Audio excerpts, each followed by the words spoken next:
Social media usage has been growing. In fact, it's been growing since the beginning of time. I would probably attribute the majority of social media growth to the invention of and the rising prevalence of access to smartphones. If you're watching this video here, go ahead and give me a like if you remember the invention of the smartphone. And if you don't, then you owe me a subscribe, because you're probably a teenager who has only ever had access to a smartphone. And that juxtaposition right there is the inherent tension that exists between teenagers and parents who are navigating a brand new landscape. And so in this video, what I want to do, titled Building Real Relationships in the Digital Age, we're going to define what social media even is.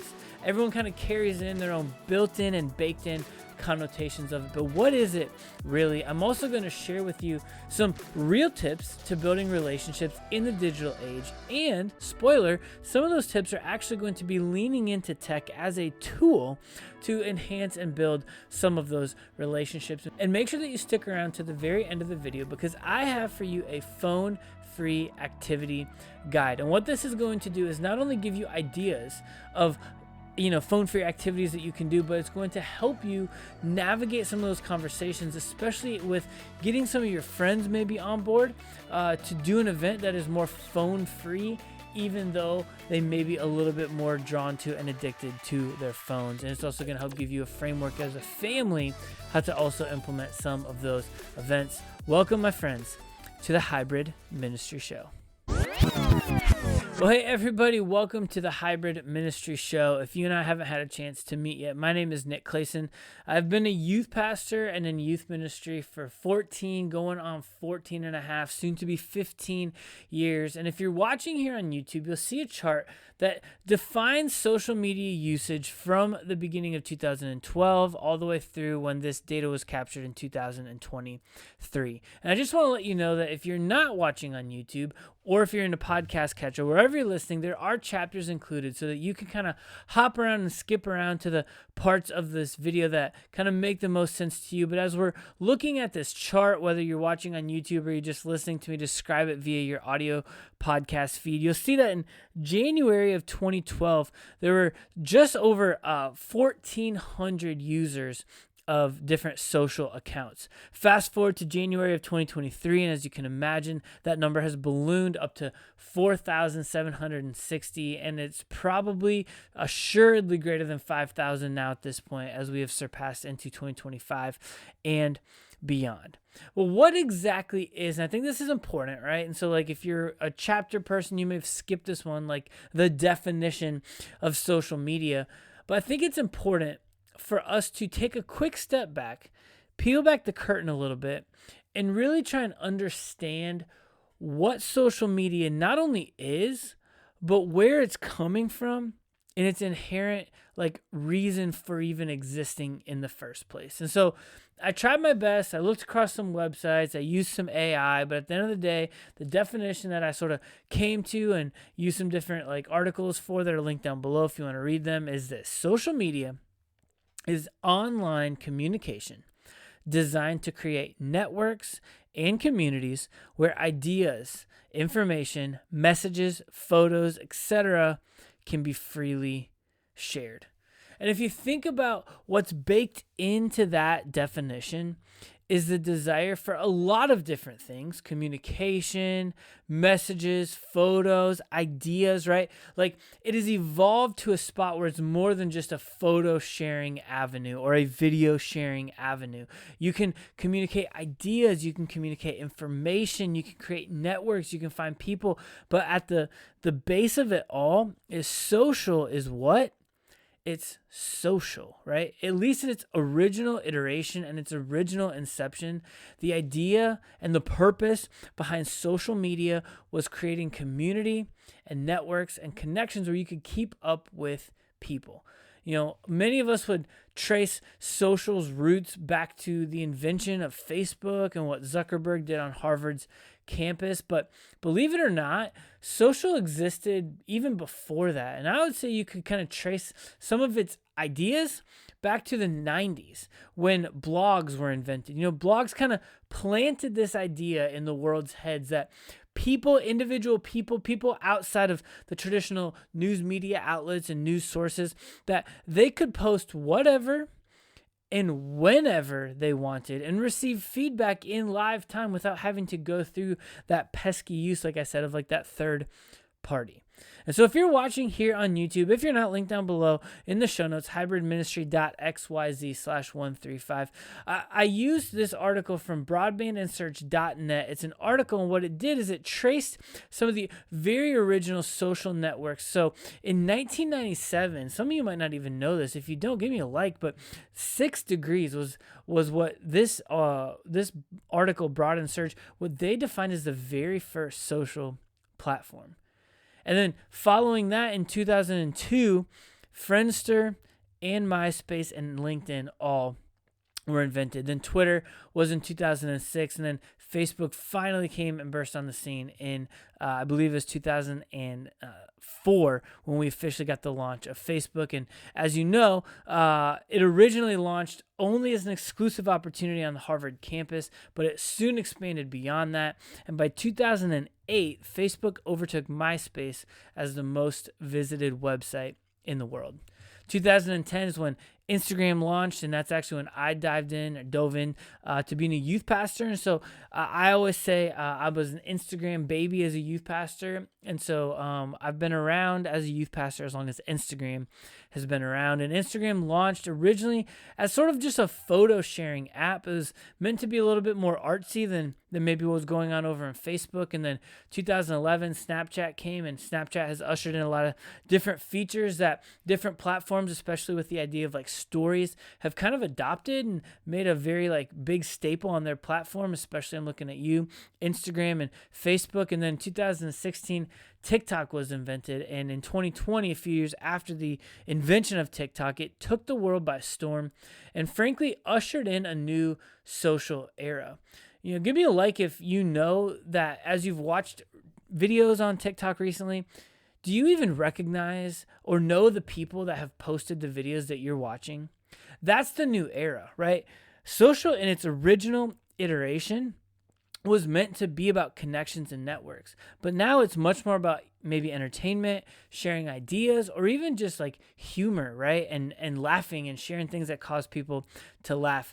And like I said, you can draw a thread all the way back, especially to the origin of some of these, to the idea behind friendship and community. Speaking of tracing a thread all the way back, again, if you're watching here on YouTube, you'll see another chart from that Broadband and Search article, and it just lays out the history of social platforms and social networks. Go ahead and take a screenshot of that, and you can study that later on in your time. But what I want to move on to is I want to kind of ask this question: how can we build relationships in a digitally based world? There's a video that I came across during kind of like Christmas break and New Year's time, and it shows, and I'll link it here on screen. You can go ahead and take a look at it, but it shows how humans have spent their time over the course of history. In like the 40s and 50s, it was primarily family, and then quickly friends took over that top spot on that kind of bar graph. But then as soon as the internet existed, boom, it skyrocketed to the top. And what we know is that while in its original form, social was created for human ideas and connection, it has sort of supplanted what it was originally brought into meaning for, right? It was meant for us to connect better, but while there's still a possibility of that happening, just as well as I, that some of us can spend mindless amounts of time, energy, hours, and effort on social media if we're not intentional. So how do we get back to the roots of what we want? Not throwing the baby out with the bathwater, so to speak, getting rid of phones and screens and social altogether, but using it in a way that's hygienic in a 2025, always on, digitally focused world, I have 3 tips on how you can build relationships in a digital world. And the first is so simple, right? It's just put the phone down, right? And that might seem so obvious and that might seem so basic to you. But the reason why this is important is because you need to understand that our phones and social and some of these apps are intentionally designed to release a chemical called dopamine. I'm sure you've heard this before. When you get a notification or when you doom scroll, they're built to be intentionally addictive. And so while there is good and while there can be value behind it, and as youth pastors and parents, we know we can use it even as a tool in our own lives, in our own ministries, in our own families, we also know that they're built to be intentionally addictive. So create a space where you can learn how to put the phone down. In fact, if you go back to the very first episode linked in the playlist linked right here at the top of the screen about detoxing in a quote always on tech-filled world, I give some tips, and there's even a worksheet in that video about getting rid and creating kind of phone-free environments. I believe if you look at the worksheet in that one, I have linked like a phone jail. What if you did something so dramatic in your own life or your own family where you created like a phone jail or a phone locker, kind of so to speak, so that you could put it down and you could force yourself to not go back and pick it up. In fact, I made a New Year's resolution this year that when I get home from work, I want from the time I get home from work until bedtime with my kids, I want it to be phone free. Like I want to put my phone down and I want to live my life. And I host a podcast called the Hybrid Ministry Show. I'm all about digital. I'm all about technology, but I also don't want technology to run me. I want it to be a part of my life that's useful and meaningful and that I use, but I don't want it to run me. And so I want to put my phone down and I want to live my life with my family. The second idea I have for you is that while you should put your phone down, I'm speaking to those of you who are kind of those hard chargers, get rid of it. The second piece is tech can enhance relationships. So while you should put your phone down so that you can live your life, so that you can enhance those relationships, which is what social was built on foundationally in the first place, tech is a tool to be used. I just minutes ago, all right, I'm late at night, just got done watching a basketball game. Shout out to the Oklahoma City Thunder. 13-game win streak, longest in franchise history. I was texting my friend in Minnesota, hours away, and we're texting about sports and basketball and life. I haven't seen him in person in months, but our relationship still exists. We send memes to each other and reels, and we text each other, and we'll call each other, and we'll chat through life and monumental moments.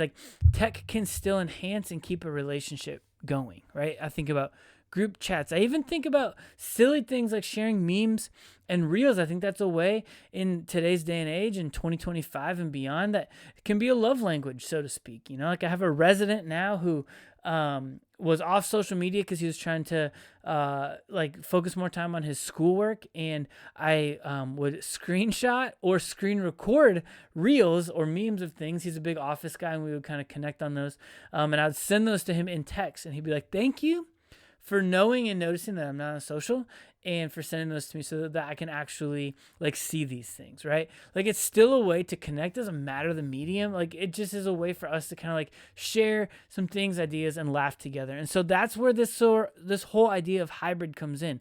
Responsible usage. Put it down, but understand that it can still be a tool. The third idea I have for you is create rules for yourselves, or perhaps if you're a parent, a teenager, if you're a youth pastor, this is where I want to encourage you to maybe download and share this resource with some of your parents about what are some of the rules that you can help your teenagers and their parents create for themselves and create for their families. Like I said, I want to try to challenge myself to go phone free from when I get home from work until my kids go to bed.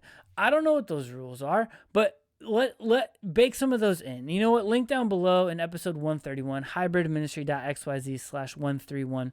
I interviewed my friend Ronald, who is host of the Middle School Ministry podcast, but he also is a dad to middle schoolers, and he had some fantastic ideas and some fantastic tips about how you can implement this idea of digital to your children, to your kids in a meaningful way, but also in a way that is going to help them kind of earn the responsibility of having tech and phones and digital. And so I can't give you like a one size fits all rule. I can, but I don't think that that's wise. I think you need to lean in and kind of learn and discern what is needing to go on in your family and with you in particular. And so while you may be I don't want a smartphone at all, I want a dumb phone only, that can be your rule, but don't make that the rule for everybody. Others, it might be like, hey, I just want to limit my usage. I want to put, timers on my apps. I want to whatever. That's where in, episode 132, I laid out the digital detox kind of like ideas, and there it comes with some just ideas of rules and maybe some things that you can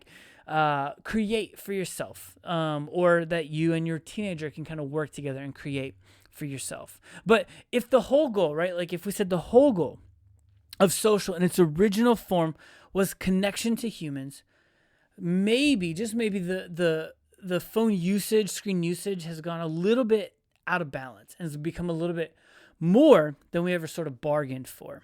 And so that's why I created this screen-free guide, a way to encourage ways to have screen-free or phone-free times with friends, and helping kind of facilitate that for your middle schooler or your high schooler, and even encouraging them how to kind of go about that and even get that kind of conversation started.